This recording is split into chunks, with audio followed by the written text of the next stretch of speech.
Good morning everybody. I'm doctor ఐజార్కే, psychiatrist, Vijayawada. నమస్తే. ఈ మధ్య ఒక అతను తన కొడుకుని తీసుకొని హాస్పిటల్కి వచ్చినప్పుడు అతను అన్నాడు, సార్ మా అబ్బాయికి ఏమన్నా అతీంద్రియ శక్తులు ఉన్నాయా?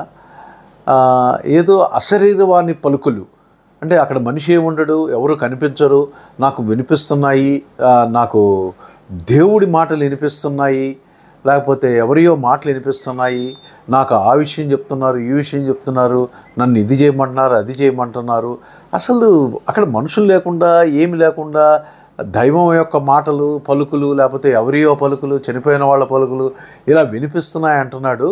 ఇలా అశరీరవాణి పలుకులు, వాటిని మనం నిజమైన విశ్వసించాలా అని అడగటం మొదలుపెట్టాడు. ఇది డెఫినెట్గా జెన్యూన్ డౌట్ ఆ తండ్రికి. ఎందుకంటే మామూలు మనుషులకు అక్కడ ఏ ఆకారం లేకుండా, ఎవరు లేకుండా లేని మాటలు వినిపించడం, గాలిలోని మాటలు వచ్చి వినిపించడం అనేది జరగదు. సైకోసిస్ అనే వ్యాధిగ్రస్తుల్లో మాత్రమే, అంటే స్కిజోఫ్రీనియా, డెమెన్షియా లేదా బైపోలార్ ఎఫెక్టివ్ డిజార్డర్ ఇలాంటి సైకోటిక్ వ్యాధిగ్రస్తుల్లో మాత్రమే మనిషి లేకుండానే, అక్కడ చుట్టుపక్కల ఎవరు లేకుండానే గాలిలోండి, బల్లల్లోండి, గోడల్లోండి మాటలు వినిపించటం, కమాండ్ చేయటం, ఆ మాటలు తిట్టడం, లేకపోతే రన్నింగ్ కామెంటరీలా చెప్పటం, నువ్వు ఇచ్చే అచ్చే అంటాం, పొగడటం, ఇలాంటి రకరకాల మాటలు వినిపించడం అనేది జరుగుతుంది.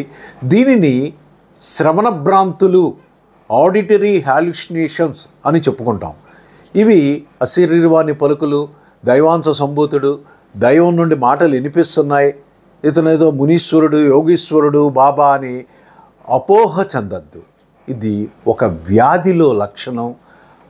అలా సఫర్ అయ్యే వ్యక్తిని మానసిక వైద్యుడి దగ్గరికి తీసుకెళ్తే ఇతను ఏ జబ్బుతో బాధపడుతున్నాడు, ఎందుకు ఇలా హాల్యూసినేషన్స్తో సఫర్ అవుతున్నాడు అనేది పూర్తిగా సైకలాజికల్గా ఎవాల్యుయేషన్ చేసి తదనుగుణంగా వైద్య చికిత్స అందిస్తే అతను మామూలు స్థితికి రావటం, మంచి జీవితాన్ని గడపటం జరుగుతుంది.